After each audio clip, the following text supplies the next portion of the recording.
Okay, before I start, answer me one thing honestly. What if the air you are breathing, the water you are drinking, and the land you are living on slowly disappears, but legally, not overnight, not dramatically, but quietly, with permission, with definitions. So stay with me because this conversation is not about mountains, it's about us.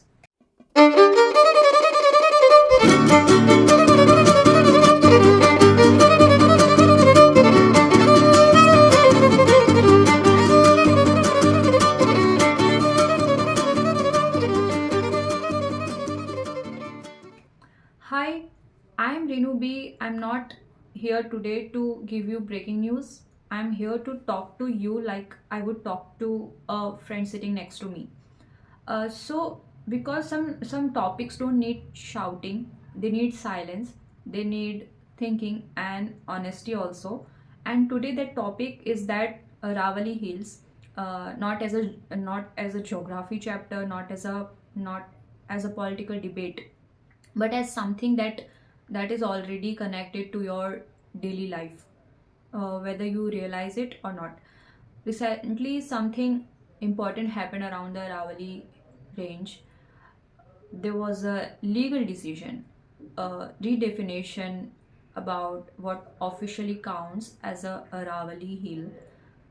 On paper it sounds harmless, it sounds technical and almost boring. A new definition based on height, elevation, and distance. But here's the thing we often forget: laws don't just define land, they decide its future. And when a natural system is redefined, its protection also changes. That's why people are talking. That's why environmentalists are worried. That's why the protest started, and that's why the government had to clarify its stand. Yeah. So no, this is not about hills being destroyed overnight, and no, this is also not about nothing will ever happen. Reality is always somewhere in between. And firstly, let me clear one thing very clearly: Aravalis are not dead, dry, or useless rocks. If you've seen them, you know they are green, forested, alive. They supported wildlife, they support tribal communities, they hold groundwater, they block desertification from spreading. Aravallis are among the oldest mountain ranges in the world, older than the Himalayas, and yet today they need protection from modern humans. Ironical, right? Now you might be thinking, okay, but how does this affect me? Let me ask you few things. Have you noticed summers getting harsher, heat waves lasting longer, water levels dropping? That's not random. Aravalis act like a natural shield. They help recharge groundwater.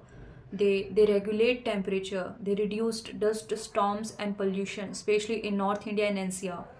So when we talk about redefining their protection, we are not talking about hills. We are talking about your future water, your air quality, your climate stability. और सच बोलो, nature कभी भी एक दिन में revenge नहीं लेती है, वो हमेशा इंटरेस्ट के साथ रिटर्न देती है. Now here's where maturity comes in. The government says most of the Aravalli region will remain protected. Mining is frozen. We are not destroying nature, and that's needs to be acknowledged because development is not a dirty word. Roads are needed, yes. Infrastructure is needed, yes. Jobs are needed, yes. A country cannot stay frozen in time. But here's the uncomfortable question: development for whom and at what cost? Because when definitions change, loopholes appears, and loopholes are rarely used by the powerless. The real fear is not today, it's tomorrow. What happens when small hillocks lose protection? Forest patches fall outside official definitions, and groundwater recharge zones are considered non essential. And that's how ecosystems dies. not with bulldozers first but with paperwork. और जब हम realize करेंगे तब तक शायद काफ़ी काफ़ी देर हो चुकी होगी. Think about tribal communities living there. Their lives are not separate from these hills. For them, land is not real estate, it's identity, it's culture, it's memory. When hills lose protection, people lose homes slowly, legally, silently. And hills tells us whenever nature loses, the poorest pay first. Okay, let's be honest. Something being legal doesn't automatically make it ethical. History is full of legal decisions that we regret today. Slavery was legal once, yes. Child labor was legal once. And I'm not comparing, I am reminding you. Laws evolve when society questions them. Let's also stay grounded. No, you alone cannot stop government policies. No, one YouTube video won't change everything. But here's what does matter is staying informed, not misinformed, questioning without spreading hate, supporting environmental accountability, respecting development, and demanding sustainability. Yes, silence is easy, but silence is also a choice. We love nature in reels, in wallpapers, in travel vlogs, but when nature asks for space, time, and protection, we call it an obstacle. And that's the contradiction. हम कह देते हैं development तो ज़रूरी है, पर हम ये भी भूल जाते हैं कि without nature development has no future.